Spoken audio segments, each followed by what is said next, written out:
আসসালামু আলাইকুম, কেমন আছেন সবাই? আশা করি সবাই ভালো আছেন। আলহামদুলিল্লাহ, আপনাদের দোয়ায় আমিও ভালো আছি। তো আজকে পবিত্র জুমাবার, সবাইকে জানাই জুম্মা মুবারক।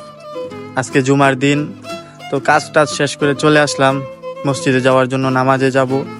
সবাই আজকে জুমার দিন জুমার নামাজ আদায় করবেন। জুমার নামাজ আদায় করা শেষে যার যা জরুরত আছে, যা চাহিদা আছে, সব কিছুই আল্লাহ তাআলার কাছে চাইবেন এবং সবসময় নামাজ পড়ার চেষ্টা করবেন, আল্লাহ তাআলার কাছে দোয়া চাওয়ার চেষ্টা করবেন।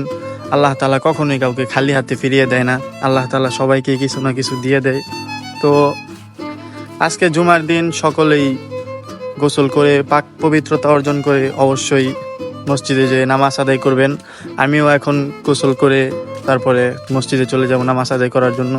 তো সকলকেই জানাই জুম্মাবাদ, জুম্মা মুবারক। ধন্যবাদ। আসসালামু আলাইকুম।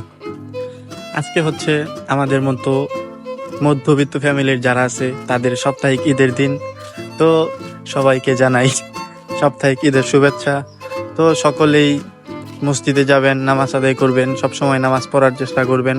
আর আমার জন্য সবসময় সকলেই দোয়া করবেন। সকলের কাছে আমি দোয়া চাই, সবাই ভালো থাকবেন, সুস্থ থাকবেন, আর সবসময় আমার জন্য দোয়া করবেন। ধন্যবাদ। আসসালামু আলাইকুম। তো আমি জুমার নামাজ আদায় করে চলে আসলাম বাড়িতে।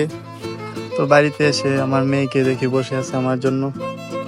আজকে সকাল থেকেই আমার মেয়ের শরীরটা খুব অসুস্থ, শুধু বমি আর পেট খারাপ। তো সবাই আমার মেয়ের জন্য দোয়া করবেন, সে যেন খুব তাড়াতাড়ি সুস্থ হয়ে যায়। আল্লাহ তাআলা যেন তাকে খুব তাড়াতাড়ি সুস্থতা দান করেন, তার জন্য দোয়া করবেন। আর সকলেই 5 ওয়াক্ত নামাজ জামাতের সাথে আদায় করার তৌফিক চেষ্টা করবেন।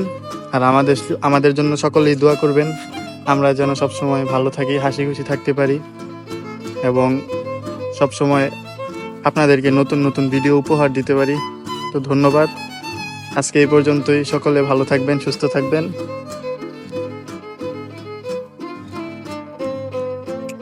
আমার লক্ষ্মী মেয়েটার জন্য হলেও আমাদেরকে সাপোর্ট করবেন। ধন্যবাদ।